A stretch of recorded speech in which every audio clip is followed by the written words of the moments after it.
Hello and welcome to Gardener's World. Might remember about 3 weeks ago I planted this border up and it's been a little warm since. So what I've been doing is coming out every 2 or 3 days, early in the morning or back end of the day, and water the plants, but really get it into the ground. I just need to help these through to the back end of the season and then they'll be absolutely fine. Coming up on today's programme. Arit visits a mosque in Cambridge whose paradise garden entices and empowers the whole community. Having come to the garden, Husna, what has that meant for you? When I come here, it's given me a confidence to come and help in the garden and do some charity work as well. So that gave me lots of encouragement to do other stuff. We meet a gardener in Wolverhampton who uses lots of clever tricks to create a truly magical space. It's actually quite a small garden. It's only 75 feet by 20 feet wide, but it gives the impression of being much bigger because we've camouflaged the edges of the garden. Frances immerses herself in the wonderful world of seed saving. So we have a lovely crop of carrot seeds here. How do you go about collecting them? So what you're looking for is we're just going to look for the ones that are ripe and ready to go.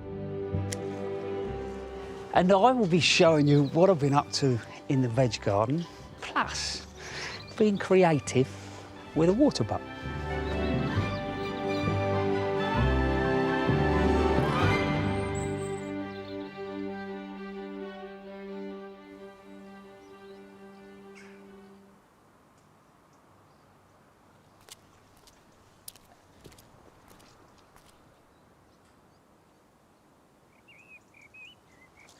As quite a few of you will have worked out, I've got a bit of a soft spot for a gravel garden. And since you were last here, I've cleared the area and then dug in all the gravel, adding organic matter. And with me, that is well-rotted manure.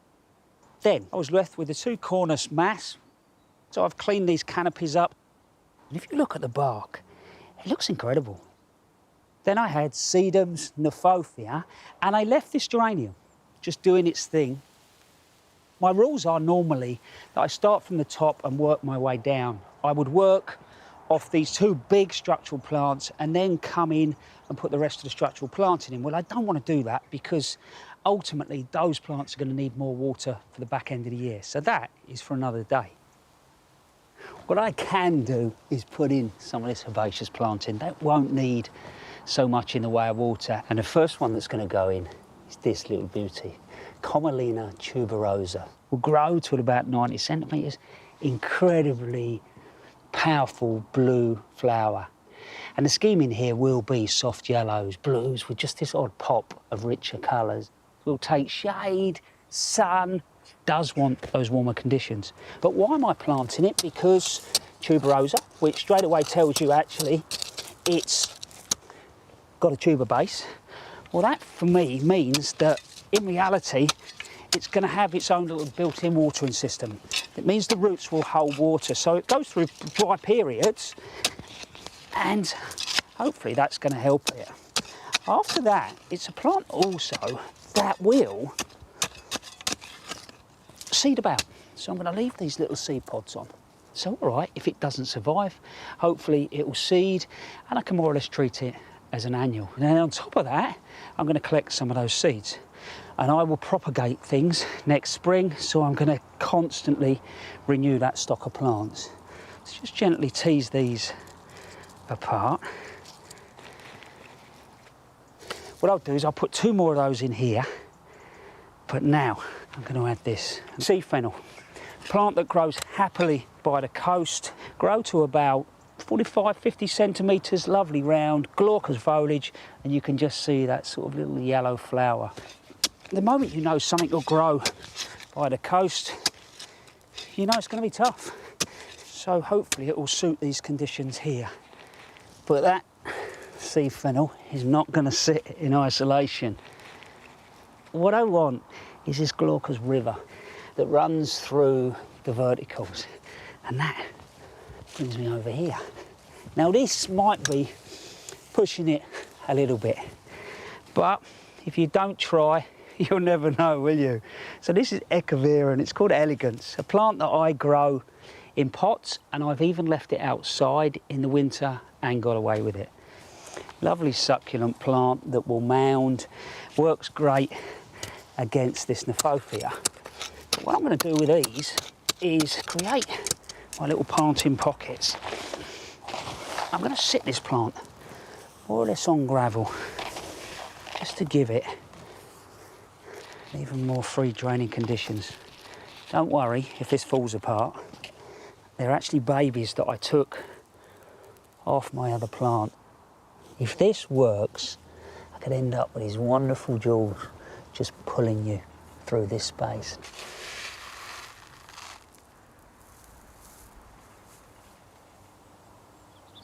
But gardens are not just about plants, are they?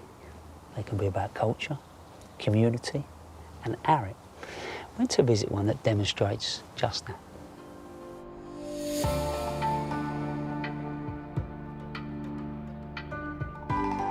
I visit many gardens for the sheer joy, for inspiration, to learn. But today I've come to Cambridge to visit a paradise garden. And what makes this unique is that it's been built as an integral part of a mosque.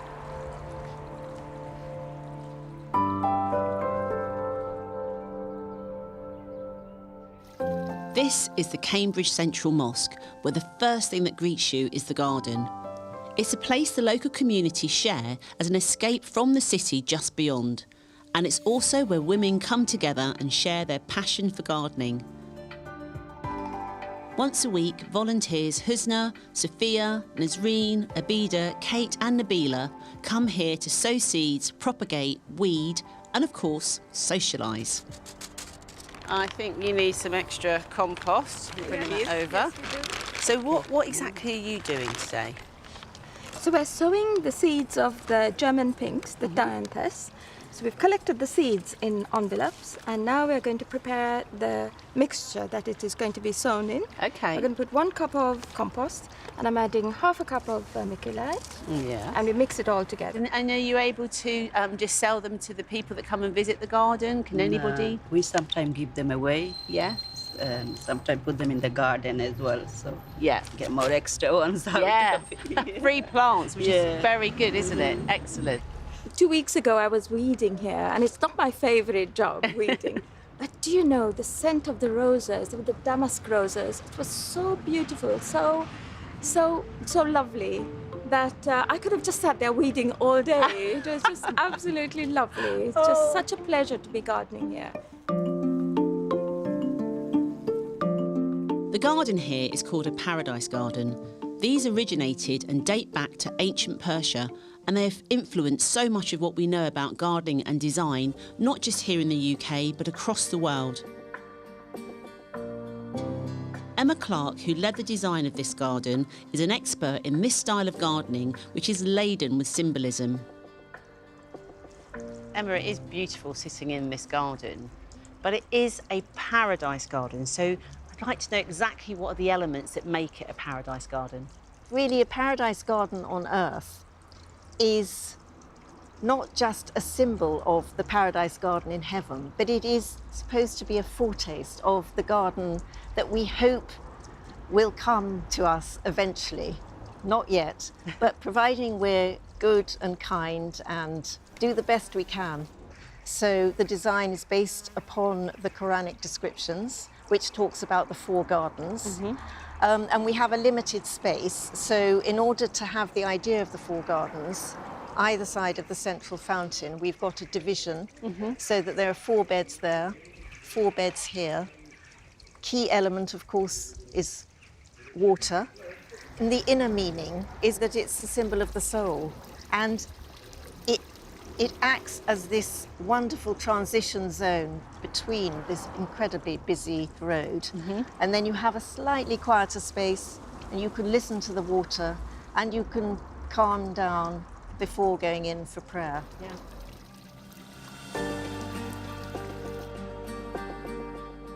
Any day I come in masjid to praying, Yes. and I sit there to. I feel very peace Yeah.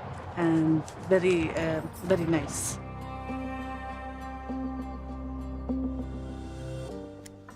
Having come to the garden, Husna, what has that meant for you?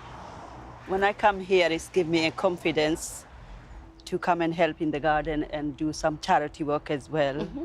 So that gave me lots of encouragement to do other stuff. Oh, okay.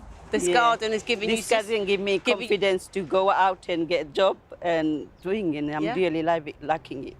That's amazing. I love it. I love the fact that the garden has been supporting you. Yeah. Really lovely.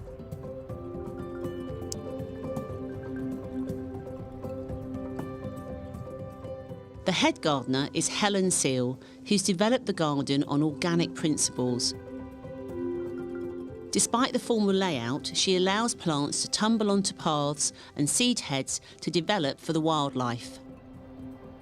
In terms of the gardening ethos, what's the kind of key thing for you? They're plants which are suitable to here because Cambridge is incredibly dry and often droughted as well. And they're plants from the Mediterranean. They just thrive in dry conditions. Yeah. So the plants you've chosen then, I can see like the oreganum, for example. What else have you got that you really enjoy? Oh, of course, I enjoy all of them. But the Steeper gigantea pixie is an absolute hit. And the myrtle is a lovely shrub. And it just looks after itself. Who couldn't love it? Even the giant clover I didn't know before, the Trifolium rubens, that's done beautifully. The German pink is an absolute star. I want more of that because we need plants which are resilient. Yeah. And then there's the gorgeous Eryngium silver ghost, which just shines, particularly in the evening and night. We try to use natural predators like ladybirds, which have just come in. We don't use herbicide. In fact, we don't even use much water. The plants really do have to look after themselves. What I'm really impressed by is how much this space brings the community of the mosque and beyond together. Kate, good to see you there, busy at it. Yes. What are you up to there? So I'm just trying to coax the jasmine around the railings. Ah. I mean, you know, this grows about 5 centimetres a week or something, so we have to keep on top of it. How did you get involved in the garden? I used to walk my dog past here, and as I watched it grow, I just thought, it's so beautiful. I wonder if they would like a rather inexpert volunteer. So I cheekily asked one day when their head gardener was here, and she said, yes, Wednesday mornings. What keeps you coming back to this garden?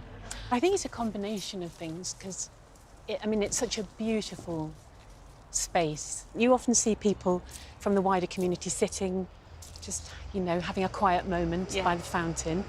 I'm like everyone else, I work at a computer, so this is a really nice thing to do for a couple of hours.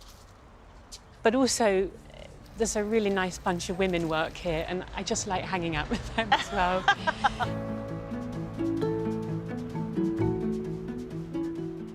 So, Abida, how does it make you feel to be in the garden? It gives us pleasure to come here and peace of mind. We get relaxation. You really feel that this is a house of God. We have to look after it.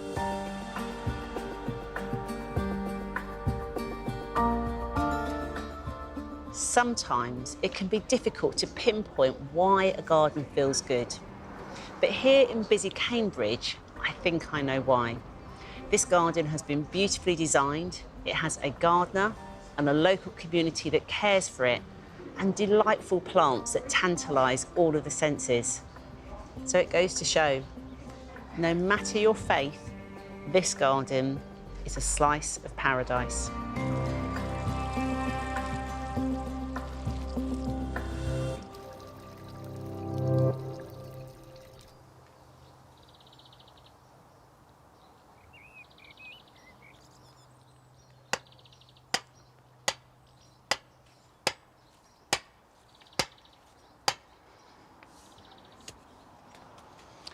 I think that garden is not only beautiful, but it's going to become even more important to that community.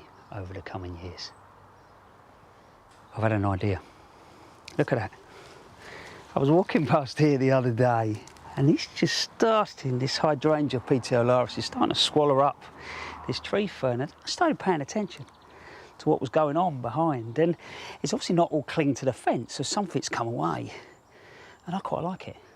So I'm going to go in and I'm going to prune and undulate so that it becomes this sort of 3D backdrop to all the planting here in front. And what I thought I'd do was knock this stake in and just encourage this lump that's quite woody to come out into this area. If I tie that in, what I'm hoping is you're going to come through the gate into this lovely, luxurious tree ferns with wonderful woodland planting, but the whole thing's going to have this slightly 3D sculptural backdrop. And that's one of the things about gardening, isn't it? It's just about seeing little things and then reacting to them. Now, it's time for one of your films, and it definitely demonstrates the power of gardening.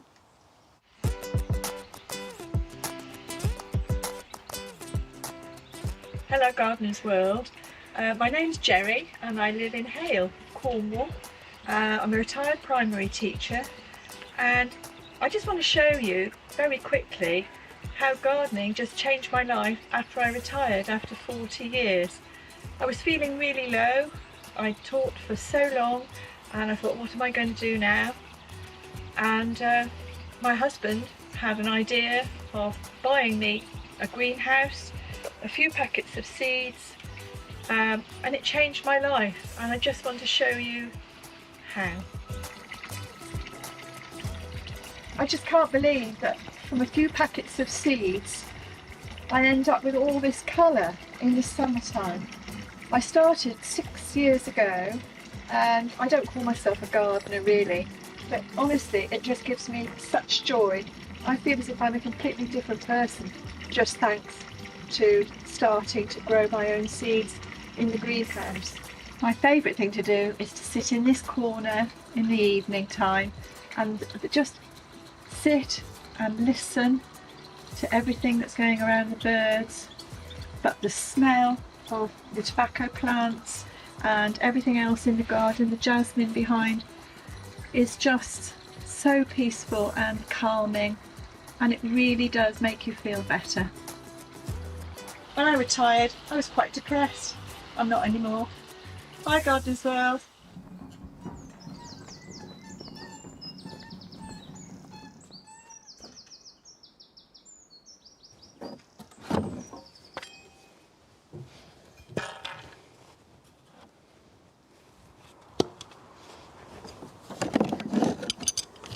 Well said, Jerry.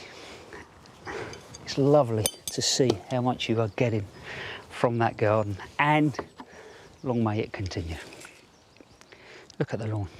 Is your lawn as good as mine?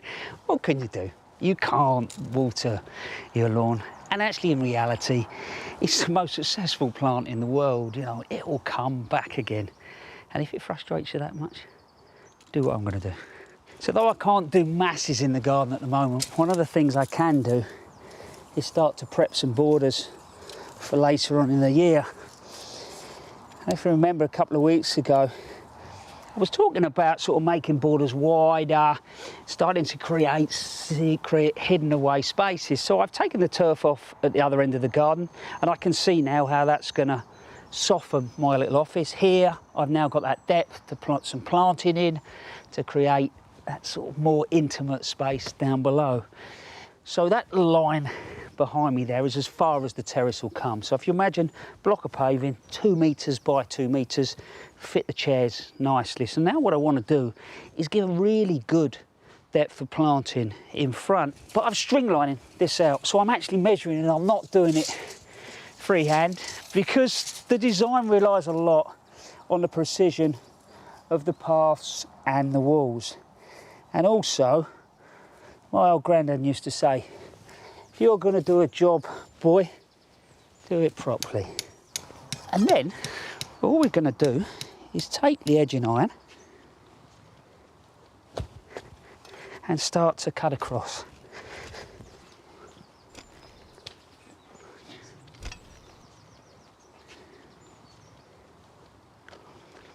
So once we cut that edge all the way across, I'm just going to start to lift the turf, but I'm not going to waste it. I've got my compost bins out the front now, and I'm going to spread it through those, and it'll break down really nicely. Once I've lifted this turf off, I'm going to start to incorporate over the next few weeks a load of sort of well-rotted manure, and it might well be that I apply more or less 50 ml of manure, probably twice before it comes to planting.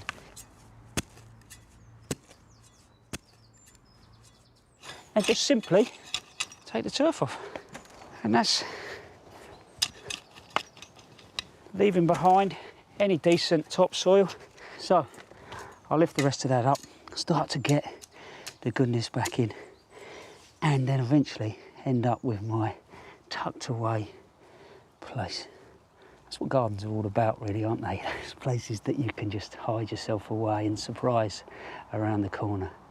And now we're off to meet a gardener in West Midlands who I think's a good few years in front of me.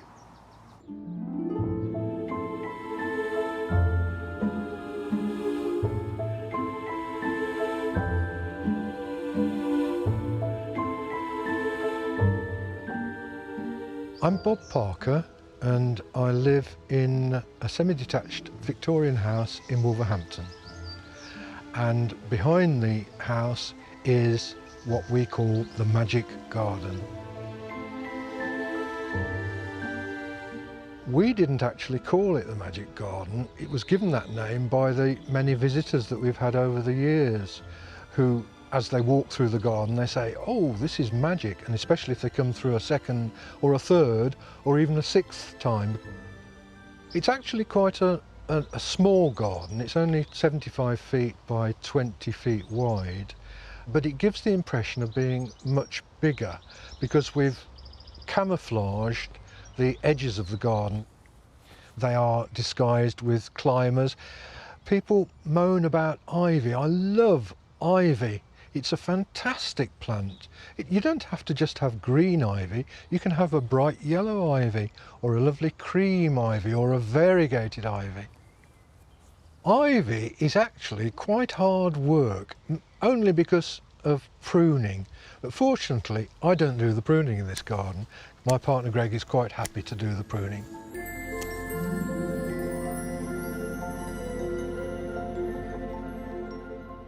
Although I trained as a painter at college, I am more actually interested in texture and shape, and I try to concentrate as much variety of shape and texture as possible in this small area.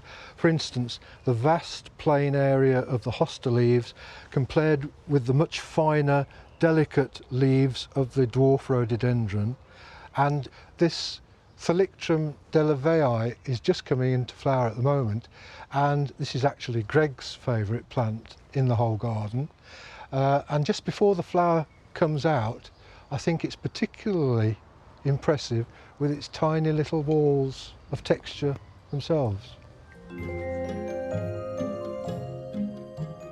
We divide the separate areas of the whole garden using trellis, using pillars, using archways, which we call squeezes, because they're actually squeezing the visitor into a smaller space before they advance into the next area.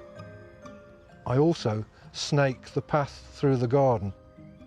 It actually becomes almost twice the distance from the front to the back of the garden that it actually is by snaking the path.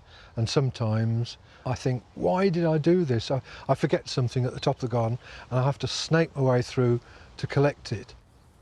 And when you're going through a garden like this, a long, narrow garden, it's a good idea often to stop and turn round and see where you've come from, because it's a completely different view and you straight away see things that were hidden when you started up the garden.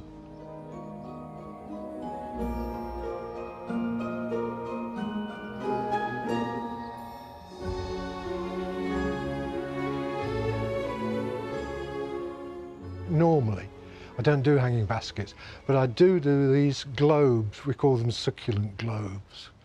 And it's just 2 hanging baskets wired together. Plant them up, put them on a single chain rather than 3 chains or 4 chains, and then you can turn them and they fill it out. So it's sort of like a miniature of this garden itself, packed with plants. This is what we call the clock garden. And people often, when they visit the garden, they like to sit here and contemplate on what they've seen.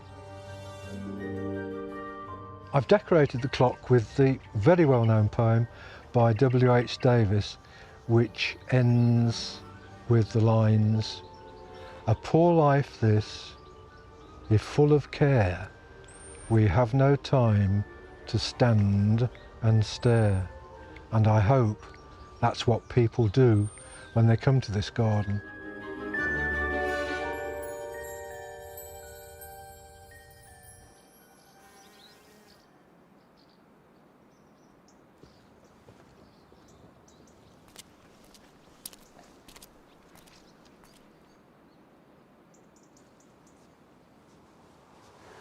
I thought that garden was a cracker. It seemed every single twist and turn there was a surprise. And on that note, we've been away for a couple of weeks.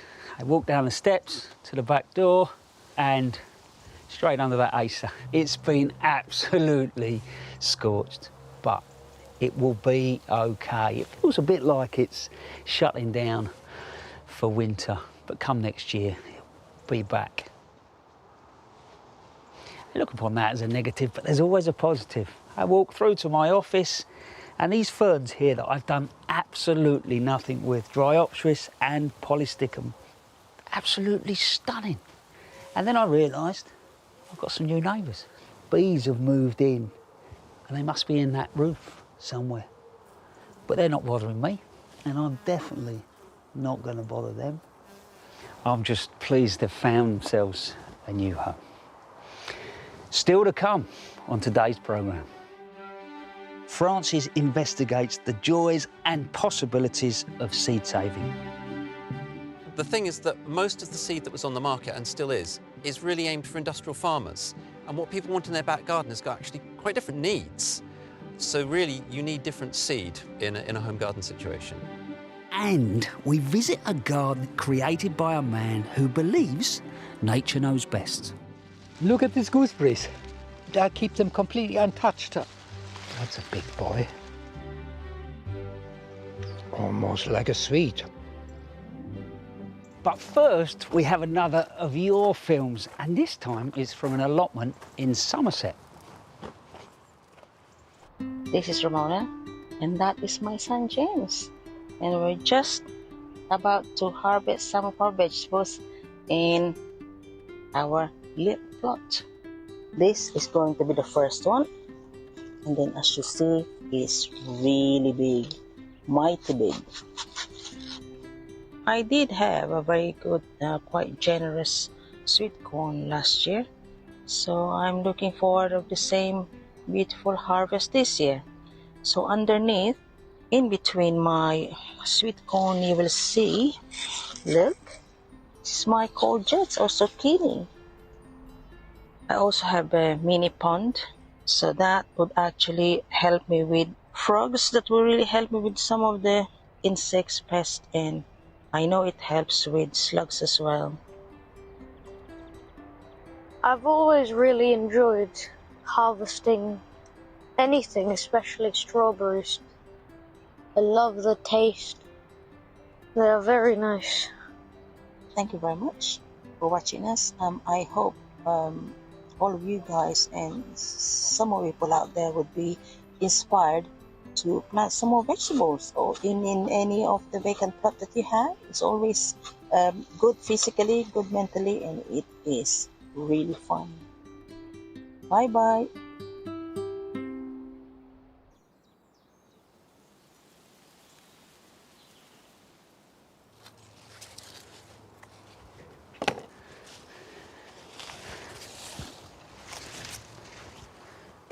Ramona, James, looks like you're going to have an incredible harvest.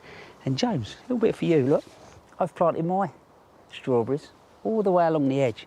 And they'll come out onto the path. But for me this year, it's just been about getting the veg beds built. So we've got the main big one in, which as you can see, just mainly potatoes, a little bit of kale, and of course, yes, which have done quite well. My squashes are starting to explore the paths.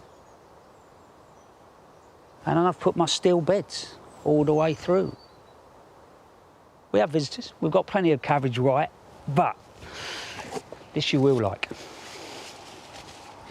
I went away for a couple of weeks and my French beans were absolutely fine. But look what I've come back to. Aphids galore. But if you look closely, the ladybirds are starting to arrive and these will be absolutely fine. Don't worry, I will wash them off, especially before the kids see them.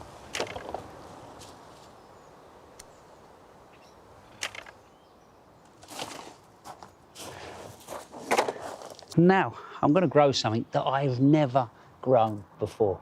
Chinese cabbage, which does work fantastically in the stir fries. If you let them get to full growth, you're talking about a plant that can be nearly 20 centimetres, but I'm not aiming for that. I'm going to sow them a little bit closer together because I'm going to cut them younger. So the first thing I'm going to do is just make a little drill. And then because it's so dry, rather than water these on the top, I'm going to fill that little channel up with water. Because what I want to do is I want to lock that moisture in. They're a brassica, so normally quite reliable. And I haven't got to thin anything out. So once they're in, all we need to do is just carefully push that soil across. I will water them over dry periods. So that's one. I'm going to do the whole of this bed. So bring that across. So about 20 centimetres between these. If you've never had them before, they're sort of wonderful, I suppose mild brassica flavour. But I can guarantee you that these probably will be attacked by flea beetle, and I wouldn't be surprised those cabbage whites come over here and want to have a go as well. So I'm going to cover them over with the white netting, keep them watered, and I'm hoping in 6 weeks' time I am making my own stir fries from this very bed. But looking at those seeds, it still blows my mind the amount of time that I've been gardening that they will turn into something you can then use in the kitchen. That world of seeds is just completely and utterly fascinating. And last year, Francis went to Pembrokeshire to find out a little bit more.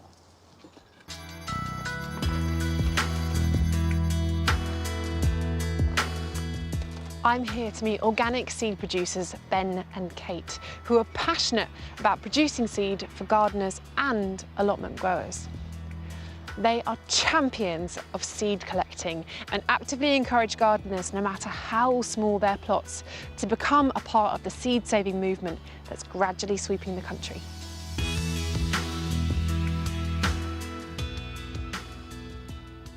A long time ago, when we actually had a couple of allotments, and we were interested in growing sort of rare and some unusual vegetable varieties where you couldn't buy the seed.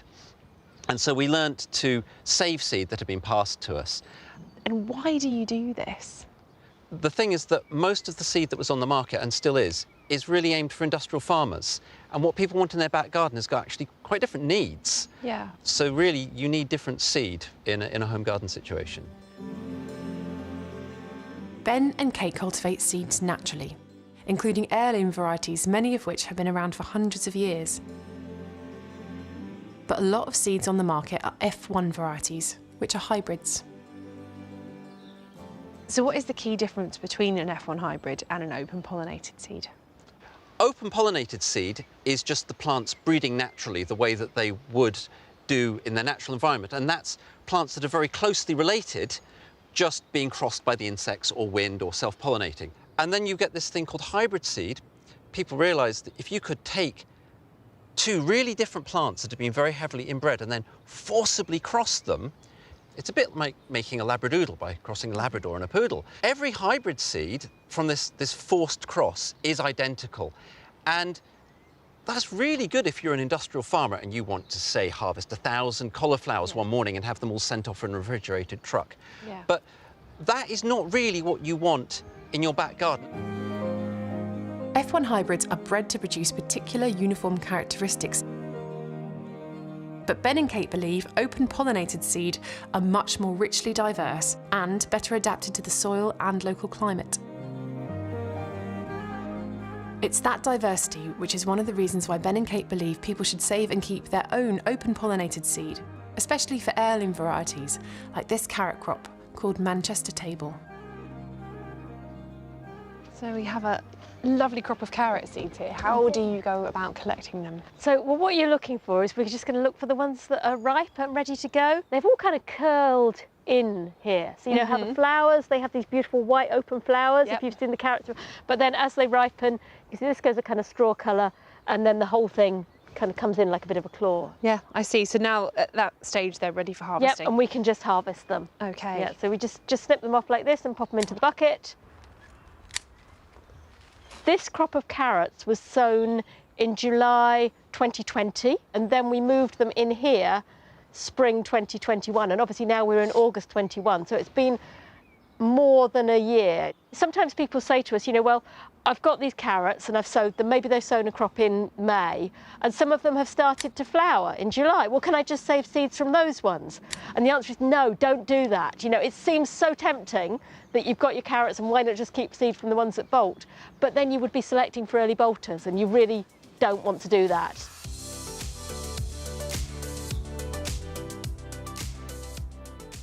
You can see this is some that we'd harvested before. Yes. And it's really just about having it somewhere where it's just, you know, it's quite cool, dry, with good airflow. So we can just tip this out here. And just give it a little rub in the sieve. And all the large bits are being captured by the sieve. And there's all your seed in the bottom. Yeah. It's really quick and easy. It's easy, isn't it? Thinking I've got loads more left on the seed head, but It's they're all all gone. Yeah, yeah, it's just coming off.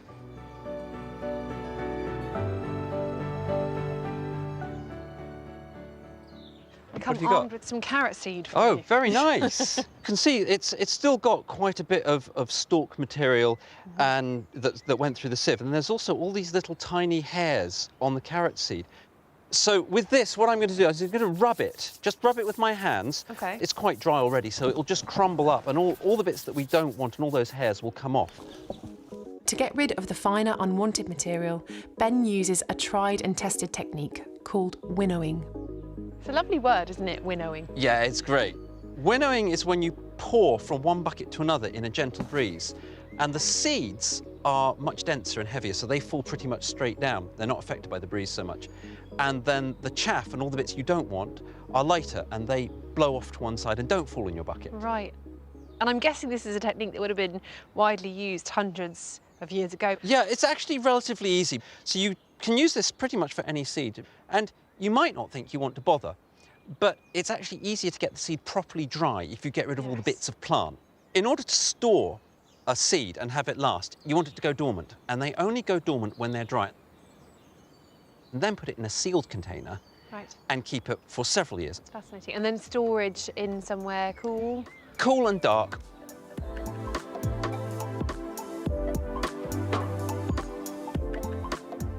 Saving your seed may sound simple, but I can see that the more you delve into it, the more vast a subject it becomes. And yet, as gardeners, we all take the time to get to know how to sow our seeds and how to cultivate our plants in the best possible way, because it's worth taking the time to do so.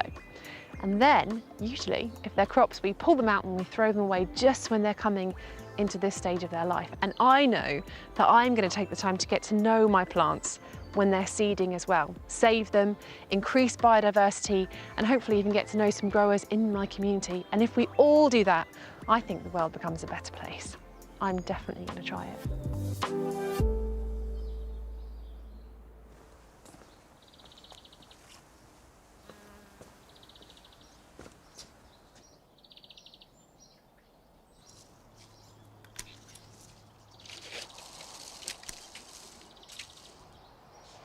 What a glorious process.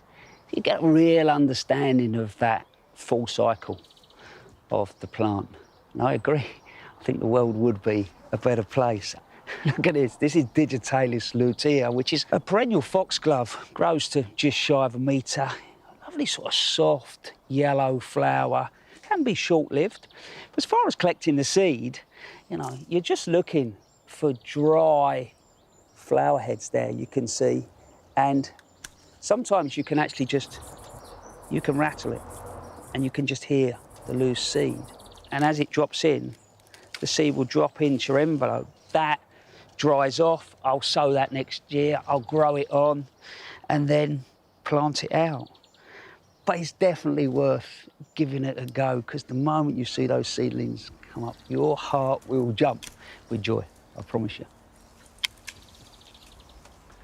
And now it's time for another one of your films. And we're off to West Yorkshire to meet a gardener who is definitely getting the most out of their challenging site.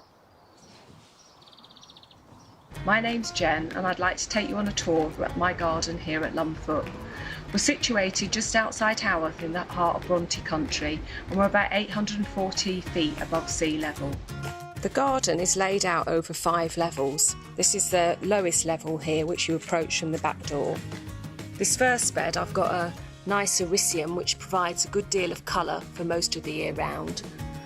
And the rest of the bed I've just tried to fill up with lots of plants to try and make it a little bit easier to maintain, as it is quite a perilous task gardening on such a steep slope. And then a small rockery with some low-level plants which enjoy the stony aspect on this particular level of the garden. In the centre of the garden here we've got a large rowan tree which is a nice focal point and provides a bit of shade on the few days when we do have some sunshine here in Yorkshire.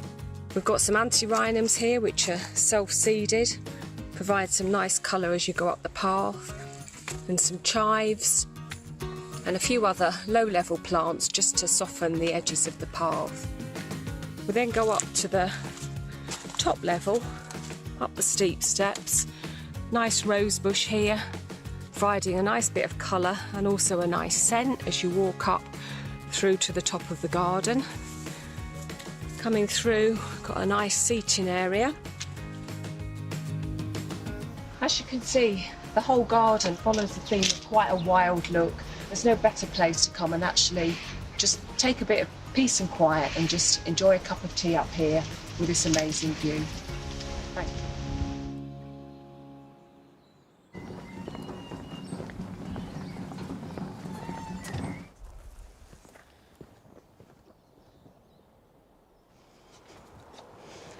Well, Jen, thank you. I thought I was dealing with a sloping garden, but it's incredible. But I love the way you've built that platform at the top, because having a cup of tea, enjoying that view, absolutely stunning. Well, I think this year we've had a stark reminder of how important it is to collect water in your own garden. But I don't necessarily love water butts, I'll be honest with you. Could we be slightly more creative? And that's what I'm going to do here. So I've got an old steel tank. First thing I'm going to do is divide this water lily. It was growing in a bigger water feature. Now I've got a lovely little sort of gap that I think that I can divide it and split it, all right? So I'm going to put in a couple of forks. This is one of those jobs which works perfectly when nobody's watching you. And all I'm going to do now is just tease really carefully.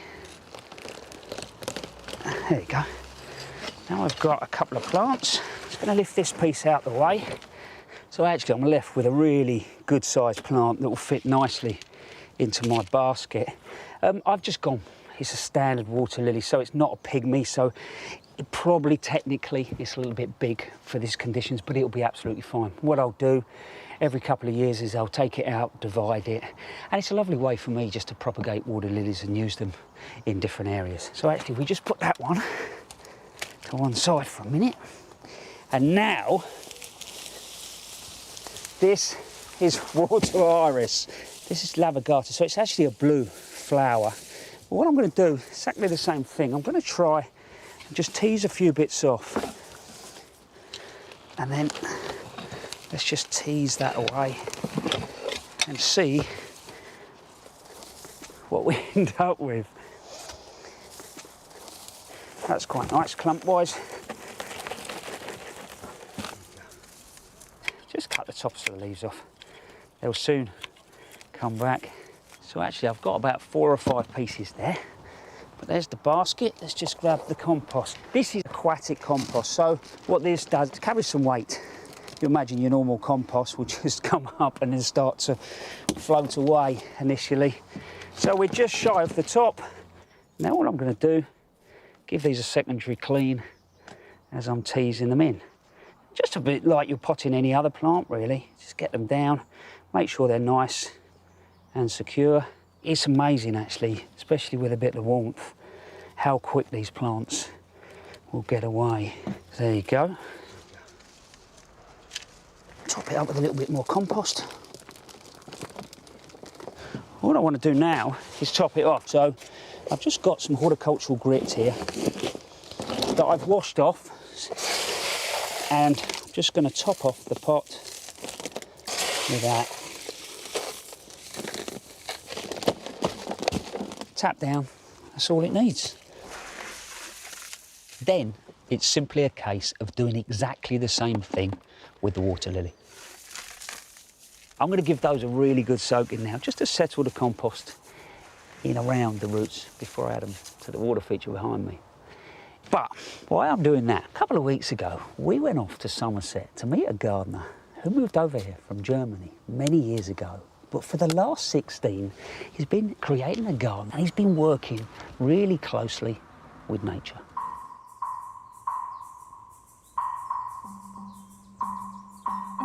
Well, this garden is 75% natural and the other 25% is my interference. Certainly I'm not a gardener that is go for prize-winning vegetables or being pristine. For me, nature has to represent the garden, and consequently a tidy, neat garden you won't find here at all, then you're in the wrong place.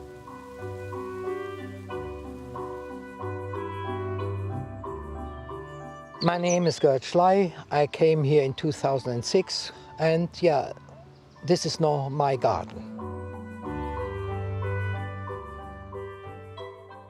In case you're wondering what I'm wearing, that is actually my garden smock. It is a Somerset garden smock taken from an original with my wife, actually made 30 years for me, and I thought it's a wonderful garment. I don't know why it went out of fashion. It is cool and it is warm at the same time. It aerates, so it's a wonderful garment to use. Oh, you're lovely. This bed came about. The calendula all seeded themselves here after I put the compost on there. That was the only thing my blackberries were there. But the potatoes came through. I thought wonderful sweet peas came up by themselves because they seem to spread if you let them go. And I thought a wonderful place just to put a row of broccoli in it. You know, and that's what I did. And that's the result, as you can see.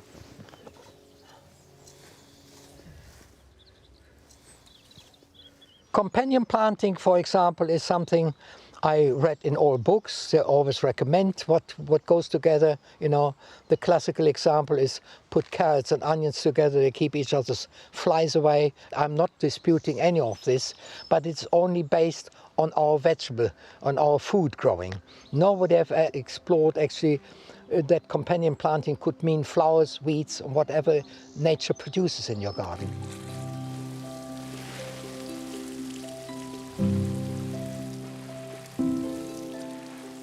That's it.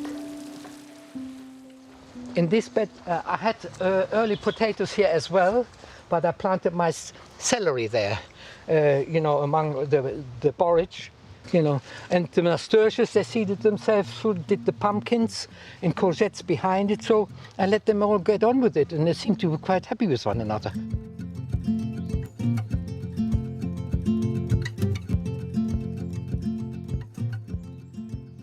When I came here, it was actually very barren. There were only 3 trees here, and the rest was all lawn, basically, with a few flower beds on the border. but otherwise as a typical garden. But the whole center part of the garden was all lawn. And then it evolves. When my wife died, I had to rethink the whole situation. And in that sense, I have had to simplify. You know, nature got a bigger say in it with every year that went by.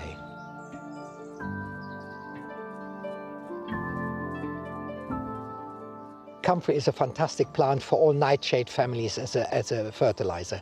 It actually has a high potash contents, high nitrogen contents. By end of May, the first comfrey is then 5 feet tall. I cut it down, chop it up in small bits and pieces and use it straight around the plants as a mulch. When I plant my tomato plants or peppers and things, even if they're that small, they get a whole layer of this chopped up comfrey around them. I don't have to the potash fertilizer. It just does the job wonderfully for those potash-loving plants in particular. I put it in the trench of my potatoes because they love comfrey as well. Yeah, comfrey is a good all-rounder.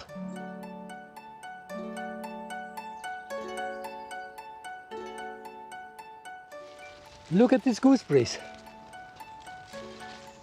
They're just amazing this year. They seem to feel very happy in this arrangement here. They're here for 10 years.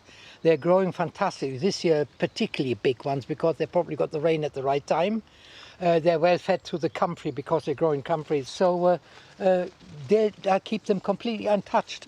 Prune them in the winter and that's about it. The comfrey is also a deciduous plant, the creeping comfrey, you know. It drops its leaf, it continuously releases nutrients into the soil. If the gooseberries didn't like the comfrey, or the comfrey not the gooseberries, one of them would die and pass out. But they both look extremely healthy for that length of time. I only can assume that they love each other.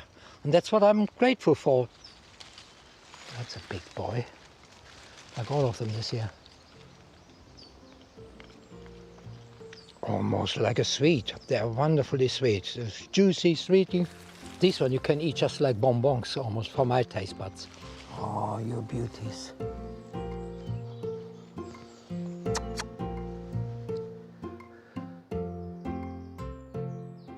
Well, the books say that autumn raspberries should be cut down to the ground in the autumn because once in the dormant season. I experimented and realized if I don't cut them down to the ground, just keep them 3 feet or a yard high or a meter high, cut them there and leave them, that they produce next year a wonderful summer crop. So this is last year's cane. There are 2 of them side by side here. Last year's cane, they're the brown ones. They make a lot of side shoots, 4 or 5 here at the corners, and they're producing a lot of berries. A lot of berries you get actually from the old cane with many side shoots that come in spring. And in June you have a lovely crop, early crop from the old canes that last year's. These are the new ones for the autumn crop. They grow from the same base at the same time. So when they're finished, a month later I start with my autumn crop in the new canes. I've got a double whammy. I've got double crop from the autumn raspberry. I've got a summer crop, wonderful summer crop, and then I've got a fantastic winter crop. Proud as always. The plants are my friends and they're life essential. Friends are life essential and they is part of my life. So whether weed, whatever name we give them to it, any plant has a purpose that encompasses all. It is they are my friends. That's why I'm the constant apprentice. They teach me everything all the time. After my wife died, this garden was my sanatorium. You know, without this garden I wouldn't be here. The garden is for me the lifeline, the survival spirit that surrounds me.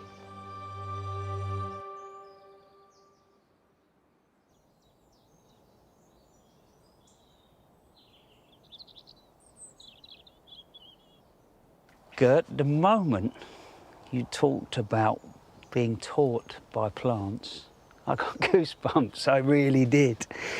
An incredible garden, and you look quite an incredible gardener. Hopefully, I think Gert would like this, because the added bonus to this little feature, yes, it'll collect water and I can use it back in the greenhouse, but it becomes a little stop-off point for wildlife. But for it to be that, it's got to be safe. So what I've actually done is I've cut these little pieces of stone, and we've got a little staircase. So the biggest one is going to go in first, he says.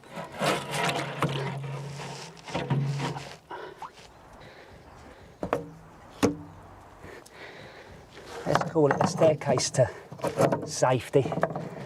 And actually, as that tops up, that will sit nicely in the corner. Any wildlife has any problems, it can, and away it goes. So now, once that's done, I have actually put some water in, but only to really the base of these plants. So now the iris is going to go at the end there. That iris will get up to what, 2 foot? So 60 odd centimetres, and it will hide my little staircase to safety. So the next plant I'm going to drop in is just my water lily. And as it tops up, those leaves will come up with it. So there you go. So when the rain does come, it's going to be collected in that guttering, run down here. You can see where I've just cut the pipe off, reworked everything, it will fill that. If it overflows, it's fine, because eventually it can run off into the rhubarb and the hedge. So the water's not going to be wasted. So there you go. That's something for the weekend if you fancy it. But if not, there's a few other bits you could get on with.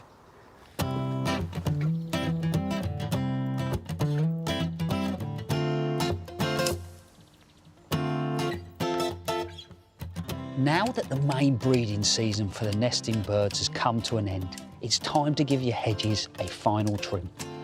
This hawthorn hedge has gone a bit mad, and it's long overdue for a haircut. A pair of garden shears is perfect for the job on this occasion. Just make sure the blades are nice and sharp before you start.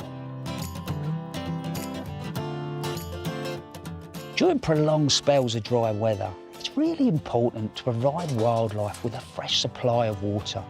Birds, hedgehogs and bees will all benefit. One way of doing this is to add a layer of pebbles to a shallow container. Place it in the shade and keep topped up with water as it evaporates.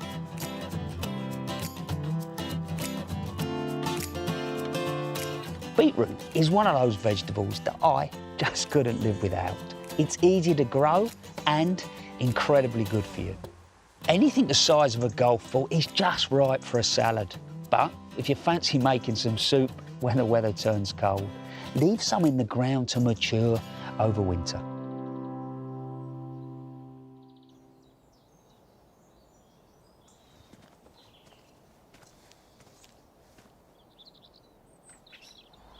Hello, young man.